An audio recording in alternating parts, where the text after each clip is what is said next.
안녕하세요. 모진 시집살이와 허수아비나 다름없는 남편 때문에 이혼을 결심한 30대 여성입니다. 남편이 이제껏 잘 참고 살다가 왜 그러냐고. 나중에 시부모님 돌아가시고 나면 그 재산 다 우리 건데 아깝지 않냐는데. 이렇게 살다간 시부모님 돌아가시기 전에 내가 먼저 죽게 생겼다 했습니다. 그리고 그 재산 맨날 입으로만 땅이 얼마고 아파트가 얼마고. 솔직히 믿음도 안 가요. 그렇게 팔기만 하면 다 돈인데 어째서 매번 아들 며느리 주머니 털어갈궁리만 하시는 건지. 아무튼 그동안의 세월을 모두 쓰자면 너무 길어질 것 같지만 그래도 한번 적어보겠습니다. 이래야 제 속에 쌓인 울분이 좀 풀리지 않을까 싶거든요. 남편과는 대학교 CC였어요. 남편은 저보다 3살 연상으로 졸업을 앞두고 있었죠. 저희는 누가 먼저랄 것 없이 서로한테 끌렸고 그렇게 연인 사이가 되었습니다. 그런데 부끄러운 이야기지만 조심한다고 조심했음에도 불구하고 제가 임신을 했더라고요. 너무 당황스러웠죠. 상황이 상황인지라 기쁘고 그런 것도 느낄 새가 없었고 그저 이 일을 어떻게 해결해야 하나 그 생각만 들대요. 낳아서 키운다는 건 가당치도 않다고 생각했으니까요. 그렇게 이틀을 꼬박 밤을 샜고 어쨌든 남편에게 말은 해야겠다 싶어서 남편을 만났습니다. 그런데 왜인지 만나자마자 감정이 주체가 안 되더라고요. 그래서 한참을 그렇게 영문도 모르는 남편 앞에서 눈물을 쏟아내곤 임신 사실을 고백했어요. 그리곤 걱정 말라고 지울 거라고 덧붙였죠. 그런데 남편도 당연히 지우자고 할 줄 알았는데 남편이 울며 불며 매달리는 거예요. 자기가 무슨 수를 써서라도 책임지겠다고 그러니 지우지 말고 낳아서 키우자고요. 그리고 그런 남편을 보니 굳게 먹었던 제 마음이 흔들리대요. 이 사람을 믿고 한번 따라가 볼까 싶었달까요. 사실 저는 배경이 좋지 않아요. 더 정확히 말하자면 가정환경이 불우했다고 해야겠네요. 제 이야기를 조금만 해보자면 저희 친정부모님은 제가 중학생일 때 이혼을 하셨고 이후로 저는 친정어머니와 지내기 시작했어요. 그리고 솔직히 친정어머니와 지내는 건 쉬운 일이 아니었습니다. 평생을 전업주부로 사시던 어머니셨으니 갑자기 당신이 나가서 돈을 벌어야 한다는 사실 자체를 받아들이기 힘들어 하시는 눈치셨죠. 당신 딴에는 어떻게든 살아보시려고 이일저일 해보시는 듯 했는데 왜인지 오래 버티질 못하셨고요. 아무튼 상황이 그렇다 보니 제 스스로가 어머니께 큰 짐덩어리처럼 느껴지대요. 그러다 제가 고등학교에 들어가던 해 친정어머니가 재혼을 하셨습니다. 제 또래의 딸을 둔 남자분이셨는데 어머니가 많이 의지를 하시는 눈치였어요. 하지만 그것보다 더 저를 괴롭게 한 건 그분 딸이 몸이 많이 아팠거든요. 남의 도움 없이는 거동도 불편해했고요. 그런데 그 딸의 수족 노릇을 제가 해줬음하더라는 거예요. 저희 어머니가 그러더라고요. 제가 그 딸한테 잘해주면 그분한테 당신 체면이 설 것 같다나. 그런데 저는 그런 어머니에게 솔직히 너무 실망을 했습니다. 이혼할 때도 그렇고 재혼할 때도 그렇고 지금도 그렇고 엄마한테 내 입장이란 건 아무 상관이 없구나. 그런 생각이 들었으니까요. 그래서 그 길로 아버지한테 전화를 했어요. 그리고는 그간 어머니와 있었던 일과 어머니의 재혼 소식도 알렸고 아버지한테 저 좀 걷어주시면 안 되냐 물었죠. 그랬더니 아버지도 조금 당황하신 듯 했어요. 단박에 그래 와라 소리가 나오진 않았거든요. 하지만 잠깐의 정막이 흐르고 아버지가 주소를 불러주시며 오라고 하시대요. 그런데 덧붙이시길 아버지는 재혼을 하신 건 아니지만 같이 사는 여자가 있다며 저더러 잘 지낼 수 있겠냐입니다. 그래서 제가 그분도 혹시 자식이 있으시냐 물으니 그건 아니라고요. 하지만 아버지와 지내는 일도 결코 편하지 않았습니다. 아버지와 지내던 여자분은 제가 마치 무슨 자기 라이벌이라도 된다고 생각을 한 건지 매사 저에게 날을 세웠어요. 특히나 아버지가 제 대학 등록금을 내주실 때마다 얼마나 싫은 티를 냈는지 몰라요. 그리고 그럴 때면 아버지도 그 여자분 비위를 맞추느라 그러신 건지 저에게 가시돋친 말들을 퍼붓기 일쑤셨죠. 실제로 아버지가 저를 함부로 대하고 막말을 하면 그 여자가 좀 기세가 누그러졌으니까요. 그런데 그런 와중에 지금의 남편을 만나서 연애를 하게 되었고 애까지 가졌으니 어디 상의할 곳도 마땅치 않았고 그래서 그냥 지워야겠다는 결론에 도달했던 거예요. 그런데 남편이 자기만 믿고 따라오라 하니 솔직히 제 인생에서 부모조차 그런 말을 해준 적이 없었으니 그런 남편이 얼마나 고맙고 듬직했는지 몰라요. 아무튼 그래서 남편과 결국 결혼을 약속했는데 제 예상보다 시부모님의 반대는 크지 않았어요. 다만 시댁에서는 저희가 사고쳐서 하는 결혼이니 한 푼도 못 보태주신다 하대요. 남편은 직장을 구하기 전이었으니 돈이 없었고요. 저도 마찬가지였죠. 그래서 어쩔 수 없이 시댁에 들어가 살기 시작했습니다. 그리고 시댁에 사는 동안 겪었던 크고 작은 서러운 이야기들을 해보자면 정말 석 달하고도 열흘은 밤을 꼬박 새워야 할 거예요.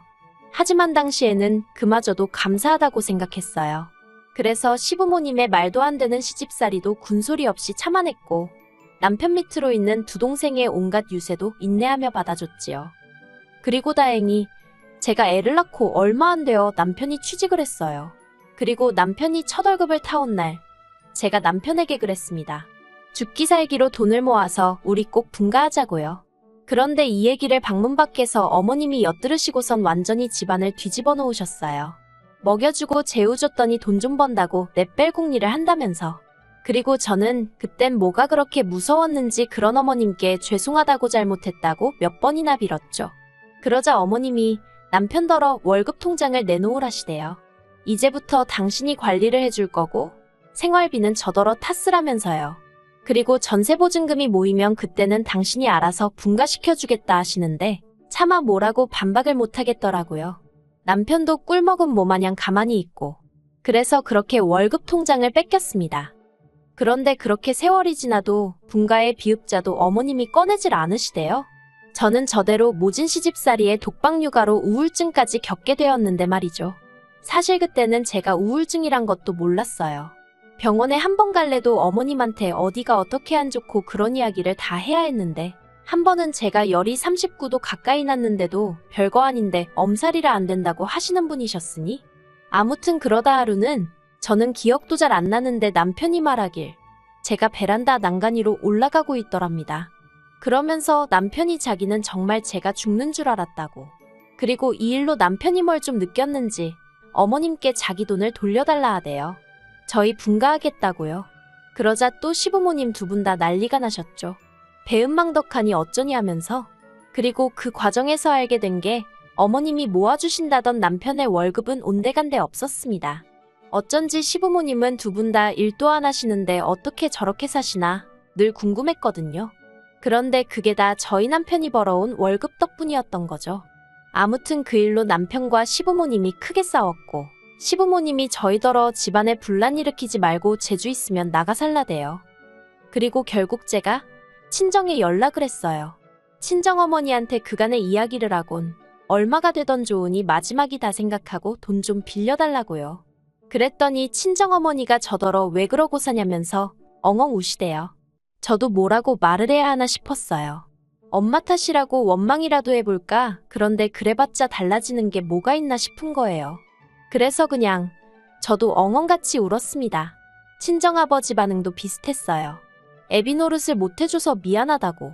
아무튼 그래서 어찌저찌 2,500만 원이란 돈을 마련했고 그렇게 저희가 분가를 했습니다. 그런데 저희가 분가를 하고 나니까 그때부터 어머님이 매일같이 전화를 하셔서는 사람을 집요하게 괴롭히시대요. 니네만 잘 먹고 잘 살면 다냐면서. 가족들은 안중에도 없냐 별의별 억지를 쓰셨죠. 그리고는 급기야 남편이 받아오는 월급의 절반을 요구하셨어요. 당신들도 먹고 살아야 할 거 아니냐면서. 그리고 결혼도 안 한 동생들은 저렇게 내버려 둘 거냐. 그래서 제가 친정의 돈도 갚아야 하고 안 된다고 했거든요. 그랬더니 친정에서 너한테 해준 게 뭐가 있냐면서 막말로 너 배불러 오고 애 낳고 몸조리하고 그럴 때 네 옆에 네 애미가 있었냐 내가 있었냐. 솔직히 옆에 계셨던 분이 어머님이었던 건 사실이었죠. 다만 저를 위해 있어주신 게 아니셨지만요. 하지만 이런 이야기까진 안 했고 아무튼 월급의 절반씩이나 드릴 수는 없다고 했어요. 그리고 결국 달에 30만 원씩 드리는 걸로 합의를 봤는데 저더러 이기적인 X라고 하시대요. 하지만 그래도 분가 후에는 일이 좀 잘 풀려갔어요. 아이는 어린이집을 보내고 저도 그 사이에 아르바이트를 시작했거든요. 그랬더니 돈이 곧잘 모여서 애 유치원 들어갈 때쯤에는 그래도 남들 하는 거 흉내는 내고 살게 되대요. 게다가 어쨌든 신우랑 시동생 다 대학 졸업하고 자기 밥벌이까지 하게 되었으니 시댁에 들이던 생활비도 줄였죠. 물론 덕분에 한바탕 난리가 났었습니다. 이번엔 시부모님뿐만 아니라 신우까지 가세를 해서 아주 발악을 하더라고요. 저만 아니었으면 자기 오빠 훨씬 좋은 여자 만나서 더 잘 살았을 거고 그 여자가 자기 집에 엄청 잘했을 거라면서요. 그래서 저도 신우더러 나도 그때 임신만 안 했으면 이렇게 살 일은 없지 않았겠냐고 했어요. 막말로 내가 시댁에 와서 뭘 그렇게 받고 누리며 살았냐고요. 그리고는 이제 더는 시댁에 아무것도 안 하겠다 했습니다. 홧김에 한 말이었지만 진심이었어요.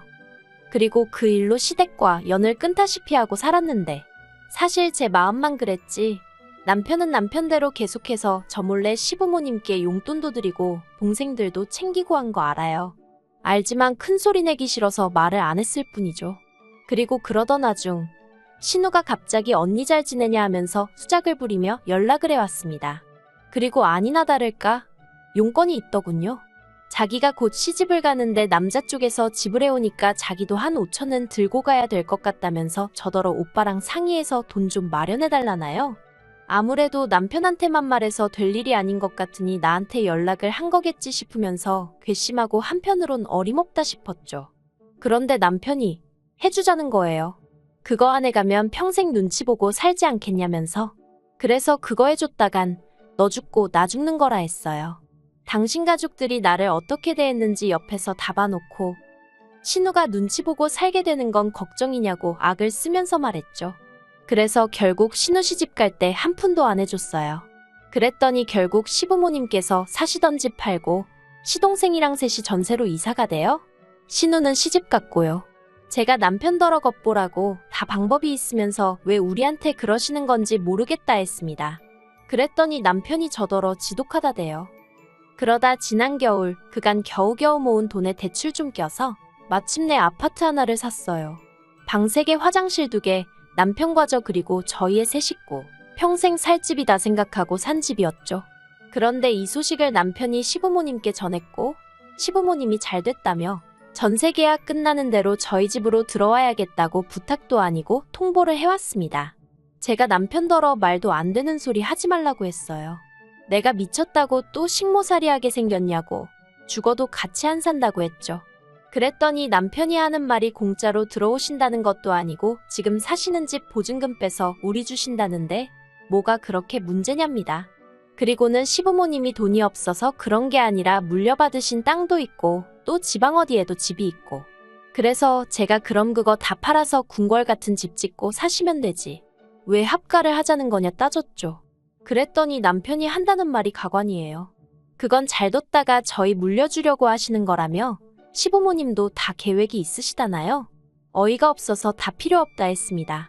남편더러 시부모님 계획이 뭔지 나는 모르겠고 시부모님 재산도 하나 갖고 싶지도 않다. 그러니 사람 힘들게 하지 말라고요. 그런데 시부모님이 포기를 안 하시대요.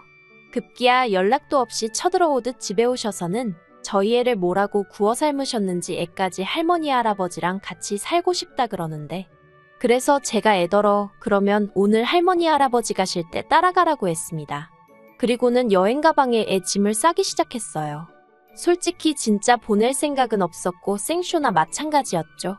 그런데 시부모님은 제가 진짜로 애를 보내려는 줄 아셨나 봐요.